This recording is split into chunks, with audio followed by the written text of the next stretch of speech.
Welcome back to my channel. അപ്പോൾ നമ്മുടെ ഇന്നത്തെ ഒരു കുഞ്ഞു വ്ളോഗിലോട്ട് എല്ലാവർക്കും സ്വാഗതം. ഒരു ഡേ ഇൻ മൈ ലൈഫ്, ഒരു ഹാഫ് ഡേ ഇൻ മൈ ലൈഫാണ് കേട്ടോ. അപ്പോൾ കണ്ടു നോക്കുക, ഇഷ്ടപ്പെട്ടാൽ നമ്മുടെ ചാനൽ സബ്സ്ക്രൈബ് ചെയ്യാൻ മറക്കരുത്. അതുപോലെ നിങ്ങളുടെ ഫ്രണ്ട്സിന് കൂടി ഷെയർ ചെയ്ത് സപ്പോർട്ട് ചെയ്യുക. അപ്പോൾ രാവിലെ തന്നെ ഇന്നലെ മടി പിടിച്ചതിൻ്റെയാണ് കേട്ടോ ഈ രാവിലെ കാണുന്നത്. ഇന്നലെ മടി പിടിച്ചിട്ട് കടന്നത് കൊണ്ട് തന്നെ മോൻ്റെ ബുക്സ് കാര്യങ്ങളൊന്നും എടുത്ത് വെച്ചിട്ടുണ്ടായിരുന്നില്ല, ഡ്രസ്സൊന്നും അയൺ ചെയ്തിട്ടുണ്ടായിരുന്നില്ല കേട്ടോ. അപ്പോൾ രാവിലെ അടിച്ച പാട് ഒരേ ബിസി ആയിരുന്നു. ആദ്യം തന്നെ ഞാൻ മോനിക്കുള്ള വെള്ളമാണ് ചൂടാക്കാൻ വെച്ചത്. അത് കഴിഞ്ഞ ശേഷം മോനെ മദ്രസയിൽ കൊണ്ടുവിടണം കേട്ടോ. മോളും ഉണ്ട്, മോള് റെഡി ആവുന്നുണ്ട്, അവൾ ഒറ്റയ്ക്ക് റെഡി ആയിക്കോളും. പിന്നെ മോനെയാണ് കൊണ്ടുവിടേണ്ടത്. അപ്പോൾ അവനിക്കുള്ളതൊക്കെ ചെയ്തിട്ട് അവനെ റോഡൊന്ന് കടത്തി വിടണം കേട്ടോ. മെയിൻ റോഡായതുകൊണ്ട് തന്നെ കുറച്ച് ക്രോസ് ചെയ്യാൻ ബുദ്ധിമുട്ടാണ്. അപ്പോൾ ഞാൻ അതുവരെ കൊണ്ടുപോയി വിട്ടിട്ട് വരും, മദ്രസ വരെ. അതിനു വേണ്ടി പോവുകയാണ്. അപ്പോൾ ഇന്നത്തെ അവരുടെ ലഞ്ച് എന്ന് പറയുന്നത് കപ്സയാണ് കേട്ടോ. അപ്പോൾ അതും കൂടി ഞാൻ നിങ്ങൾക്ക് റെസിപ്പി ഷെയർ ചെയ്യാമെന്ന് വിചാരിച്ചു. അപ്പോൾ കപ്സ റൈസ് ഒരു 3 കപ്പാണ് എടുത്തത്. ഇന്ത്യ ഗേറ്റിൻ്റെ ബസ്മതി റൈസാണ് കേട്ടോ എടുത്തിരിക്കുന്നത്. അത് വെള്ളത്തിലിട്ടിട്ട് ഒന്ന് കുതിർത്തി എടുക്കണം ഒരു 30 മിനിറ്റ്. അതിന് ശേഷം അതിന് വേണ്ടിയിട്ടുള്ള ചിക്കനാണ് കേട്ടോ. അത് നമ്മളിത് കഴുകിയെടുത്ത് വെച്ചിട്ടുണ്ട്. ഇനി അതിന് വേണ്ടിയിട്ടുള്ള ഇഞ്ചി വെളുത്തുള്ളി പേസ്റ്റാണ് ഈ ഉണ്ടാക്കുന്നത് കേട്ടോ. അപ്പോൾ ഇങ്ങനെ ആഴ്ചയിൽ ഒരു ദിവസം ബിരിയാണി, അതുപോലെ തന്നെ കപ്സ, എന്തെങ്കിലും അവർക്ക് എന്താണ് ഇഷ്ടപ്പെടുന്നത് അത് ഞാൻ വെക്കാറുണ്ട് കേട്ടോ. അപ്പോൾ ഇന്ന് കപ്സ റെസിപ്പിയാണ്. അപ്പോൾ നിങ്ങൾക്കും കൂടി ഷെയർ ചെയ്യേണ്ടത്, കണ്ട് ഇഷ്ടപ്പെടുകയാണെങ്കിൽ എല്ലാവർക്കും ഒന്ന് ഷെയർ ചെയ്ത് കൊടുക്കുക.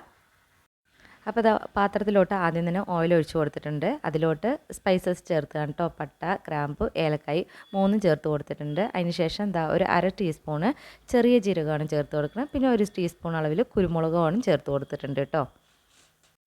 അപ്പോൾ ഇനി ഇതൊന്ന് നല്ലപോലെ ഒന്ന് ജസ്റ്റ് ഒന്ന് പൊട്ടിത്തെറിക്കണ്ട. അപ്പോൾ കുറച്ച് വിട്ടിട്ട് തന്നെ നമ്മൾ ഒന്ന് ഇളക്കി കൊടുക്കുക. അതിന് ശേഷം ഒരു 2 വലിയുള്ളി ചെറുതായി കട്ട് ചെയ്തെടുത്താണ്, അതുകൂടി നമുക്ക് ആഡ് ചെയ്തിട്ട് ഒരു കളറൊന്ന് ജസ്റ്റ് ഒന്ന് ചേഞ്ച് ആവണ വരെ മാത്രം ഒന്ന് വഴറ്റി കൊടുക്കുക കേട്ടോ. അപ്പോൾ ഇതിനോടൊപ്പം ഒന്ന് ഫ്ലെയിം ഒന്ന് കൂട്ടി കൊടുക്കുന്നുണ്ട്. ഞാൻ സിമ്മിൽ വെച്ചിട്ടുണ്ടായിരുന്നു, അപ്പോൾ അത് ശ്രദ്ധിച്ചില്ല, എപ്പോഴാണ് ശ്രദ്ധിച്ചത്. അങ്ങനെ അത് റെഡിയാക്കിയിട്ടോ.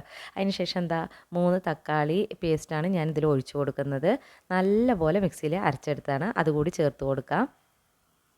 ഇനി തക്കാളിൻ്റെ സ്മെല്ലൊക്കെ പോയി കഴിഞ്ഞാൽ നമുക്ക് ഇതിലോട്ട് ഒരു ടീസ്പൂൺ അളവിൽ ഗരം മസാല ചേർത്ത് കൊടുക്കാം. പിന്നെ 1/2 ടീസ്പൂൺ മഞ്ഞൾപ്പൊടി, പിന്നെ 1/2 ടീസ്പൂൺ മല്ലിപ്പൊടിയും, അതേപോലെ തന്നെ 1/2 ടീസ്പൂൺ അളവിൽ നമ്മുടെ മുളക് പൊടിയും ചേർത്ത് കൊടുക്കാം.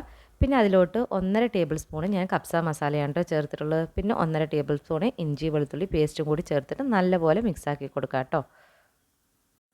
അപ്പോൾ ഇതൊന്ന് വഴങ്ങി വന്നാൽ നമുക്ക് അതിലോട്ട് നമ്മുടെ ചിക്കൻ ചേർത്ത് കൊടുക്കാം. ഒരു 500 ഗ്രാം ചിക്കൻ ഉണ്ടാവും കേട്ടോ, അതാണ് ചേർത്ത് കൊടുക്കുന്നത്. ഇനി ഈ ചിക്കനിൽ തന്നെ വെള്ളം വന്നിട്ട് ഇത് ശരിക്കും വെന്ത് കിട്ടണം. അതിന് വേണ്ടിയിട്ട് നമുക്ക് അടച്ച് വെച്ച് വേവിക്കാം കേട്ടോ. ഇനി ചിക്കൻ വെന്ത് വന്നാൽ നമുക്ക് അതിലോട്ട് ഒരു ഗ്ലാസ് അരിക്ക് 1.5 ഗ്ലാസ് അളവിലാണ് വെള്ളം വീത്തുക. അങ്ങനെ ഞാൻ എടുത്തിട്ടുള്ള 3 ഗ്ലാസ് അരിക്ക് 4 ഗ്ലാസ് അളവിൽ വെള്ളം വീത്തിയിട്ട് നമുക്ക് തിളയ്ക്കാൻ വേണ്ടി വെയിറ്റ് ചെയ്യാം കേട്ടോ. നല്ല ചൂടുള്ള വെള്ളം ചേർത്ത് കൊടുക്കാൻ പ്രത്യേകം ശ്രദ്ധിക്കുക, തിളച്ച വെള്ളം തന്നെ. ഇനി അതിൽ നിന്ന് ഞാൻ ചിക്കന് ഒന്ന് ജസ്റ്റ് ഫ്രൈ ആക്കാൻ വേണ്ടിയിട്ട് വെളിയിലെടുക്കുന്നുണ്ട് കേട്ടോ. ഒരു 3/4 വേവായിട്ടുണ്ട്. ഇനി കുറച്ച് മുളക് പൊടിയും ഇത് ഇട്ടിട്ട് ഞാനൊന്ന് ചിക്കൻ വേവിക്കാൻ വേണ്ടി വെളിയിലെടുത്തിട്ടുണ്ട്.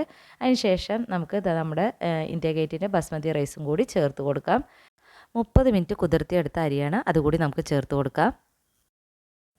അങ്ങനെ വെള്ളമൊക്കെ നല്ലപോലെ തിളച്ച് വന്നാൽ അതിലോട്ട് 1 ടേബിൾ സ്പൂൺ അളവിൽ നെയ്യ് കൂടി ചേർത്തിട്ട് നമുക്ക് അടച്ച് വെച്ചിട്ട് ഒരു 10 മിനിറ്റ് ലോ ഫ്ലെയിമിലിട്ടിട്ട് കുക്ക് ചെയ്തെടുക്കണം കേട്ടോ. അപ്പോഴേക്കും നമ്മുടെ ഏകദേശം വെള്ളമൊക്കെ ഒന്ന് സെറ്റായി വരും. 10 മിനിറ്റിന് ശേഷം നമ്മുടെ കപ്സ ദമ്മിലിട്ടിട്ടുണ്ട് കേട്ടോ. അതങ്ങനെ അടിയിലൊരു കട്ടിയുള്ള പാത്രം വെച്ചിട്ട് നമ്മൾ വെച്ച് കൊടുക്കുകയാണ്. പറഞ്ഞാൽ ഏകദേശം നല്ല ചൂടും ഉണ്ടാവും, നമ്മുടെ കപ്സ ഒന്ന് നല്ല കുഴഞ്ഞ് വേവും ചെയ്യും കേട്ടോ. അങ്ങനെ ഏകദേശം നമ്മുടെ കപ്സ ഇവിടെ റെഡി ആയിട്ടുണ്ട്. അപ്പോൾ കുട്ടികൾ മദ്രസ വിട്ട് വരുന്നതിന് മുന്നേ നമ്മുടെ റെസിപ്പി ഇവിടെ നല്ല പോലെ തന്നെ വെന്ത് വന്നിട്ടുണ്ട് കേട്ടോ. അപ്പോൾ അടിപൊളി ടേസ്റ്റാണ്. ട്രൈ ചെയ്യാത്തവർ ട്രൈ ചെയ്ത് നോക്കുക. എന്നിട്ട് നിങ്ങളുടെ ഫീഡ്ബാക്ക് നമ്മുടെ കമൻറ്റ് ബോക്സിൽ അറിയിക്കാൻ മറക്കരുത്. പിന്നെ ചിക്കൻ ഒരു റെഡിഷ് കളർ കിട്ടാൻ വേണ്ടിയിട്ട് കാശ്മീരി ചില്ലി വെച്ചിട്ട് ജസ്റ്റ് കോട്ട് ചെയ്തിട്ട് ഒന്ന് ഫ്രൈ ആക്കി എടുത്താണ് കേട്ടോ. അതും കൂടി ചോറ്റിലിട്ടതിന് ശേഷം നമുക്ക് ദമ്മിലിടുകയെന്ന് പറഞ്ഞാൽ നല്ലൊരു മണമായിരിക്കും. അതിന് ശേഷം ഞാൻ ടിഫിൻ ബോക്സിലാക്കുകയാണ് കേട്ടോ കുട്ടികൾക്ക് വേണ്ട ഫുഡൊക്കെ. അപ്പോൾ മദ്രസ വിട്ട് വരുന്നതിന് മുന്നേ തന്നെ നമുക്ക് എല്ലാതും തീർക്കണം കേട്ടോ. ഇല്ലെങ്കിൽ നമുക്ക് ബുദ്ധിമുട്ടാണ്. കുട്ടികൾ വന്നു പറഞ്ഞാൽ ഫുഡാക്കാൻ നിന്നു പറഞ്ഞാൽ കറക്റ്റ് ഓട്ടോറിക്ഷ വരും. വന്നു പറഞ്ഞാൽ കുറച്ച് വെയിറ്റ് ചെയ്യില്ല കേട്ടോ. അവർ ഓൾറെഡി ലാസ്റ്റ് ട്രിപ്പാണ് നമ്മൾ എടുക്കുന്നത്. അപ്പോൾ അവർക്കും ബുദ്ധിമുട്ടാണ്, നമുക്കും ബുദ്ധിമുട്ടാണ്. അതുകൊണ്ട് ഫസ്റ്റ് തന്നെ എല്ലാം ചെയ്ത് വെക്കും കേട്ടോ. അപ്പോൾ ഇന്നലെ ഞാൻ അയൺ ചെയ്തിട്ടുണ്ടായിരുന്നില്ല. അപ്പോൾ രാവിലെയാണ് കേട്ടോ ഓർമ്മ വന്നത്. അങ്ങനെ ഓടിപ്പോയിട്ടാണ് മോളുടെ ഡ്രസ്സൊക്കെ അയൺ ചെയ്യുന്നത്. മോൻ്റെ ഡ്രസ്സും അയൺ ചെയ്തിട്ടുണ്ടായിരുന്നില്ല. അവർ മദ്രസയിൽ നിന്ന് വിട്ട് വരുമ്പോഴേക്കും പിന്നെ അയൺ ചെയ്തൊക്കെ വെച്ചു കേട്ടോ കറക്റ്റായിട്ട്. അങ്ങനെ ഇതാ മോൻ വന്ന് റെഡി ആയിട്ടുണ്ട്. അവൻ്റെ ഓട്ടോറിക്ഷ ഫസ്റ്റ് വന്നു പോയി. മോളുടെ ഓട്ടോറിക്ഷ വരുന്നേ ഉള്ളൂ കേട്ടോ. അവർ താഴെയാണ് ഓട്ടോറിക്ഷ വന്ന് നിൽക്കുക. അതുകൊണ്ട് ഇതാ അവൾ വെയിറ്റ് ചെയ്യുകയാണ്. മോളുടെ സ്കൂൾ അത്യാവശ്യം അടുത്ത് തന്നെയാണ്. എങ്കിലും കറക്റ്റ് ഒരു 8:45 കഴിഞ്ഞിട്ടാണ് ഓട്ടോറിക്ഷ വരിക കേട്ടോ. അപ്പോൾ അവൾ സലാം പറഞ്ഞിറങ്ങി. അതിന് ശേഷം എന്താ നമ്മുടെ വീട്ടിലുള്ള പിന്നെ ബാക്കിയുള്ള പരിപാടികളൊക്കെ ഇതാ തുടങ്ങി കേട്ടോ. അടിച്ചു വാരണം അങ്ങനെയുള്ള കാര്യങ്ങളൊക്കെ പിന്നീട് മക്കൾ പോയതിന് ശേഷമാണ് ചെയ്യാൻ തുടങ്ങിയത്. അത്യാവശ്യം രാവിലെ കുട്ടികൾ പോകുമ്പോഴേക്ക് തന്നെ മൊത്തം കച്ചറയായിട്ടുണ്ടാവും കേട്ടോ. കുട്ടികൾ പോകുമ്പോൾ അവിടെ സാധനങ്ങൾ വലിച്ചിട്ടും എല്ലാം അത് മൊത്തം കച്ചറയായിട്ടുണ്ടാവും. പിന്നെ കുട്ടികൾ പോയതിന് ശേഷമാണ് നമ്മൾ എല്ലാം കറക്റ്റായിട്ട് അടുക്കി പെറുക്കി വെക്കുക. അങ്ങനെ താഴ്ഭാഗത്തെ കാര്യങ്ങളൊക്കെ ഒതുക്കി ഒന്ന് റിലാക്സായി മേലെ വന്നു പറഞ്ഞാൽ ഇതാണ് കേട്ടോ നമ്മുടെ റൂമിൻ്റെ സ്ഥിതി. അങ്ങനെ വലിച്ച് വാരി ഇട്ടിട്ടുണ്ടാവും. ഇനി ഇതൊക്കെ ഒന്ന് റെഡിയാക്കി വെക്കണം. കുട്ടികൾ പോയതിന് ശേഷമാണ് ഞാൻ ഇതൊക്കെ വന്ന് റെഡിയാക്കുള്ളൂ കേട്ടോ. രാവിലെ ഒട്ടും സമയം ഉണ്ടാവില്ല. അവർ പോയതും ഞാൻ നേരെ റൂമൊക്കെ വന്ന് ക്ലീനാക്കി വിട്ടു കേട്ടോ. അപ്പോൾ ഇതൊക്കെയാണ് നമ്മുടെ വിശേഷങ്ങൾ. ഇഷ്ടപ്പെട്ടാൽ നമ്മുടെ ചാനൽ സബ്സ്ക്രൈബ് ചെയ്യാൻ മറക്കരുത്.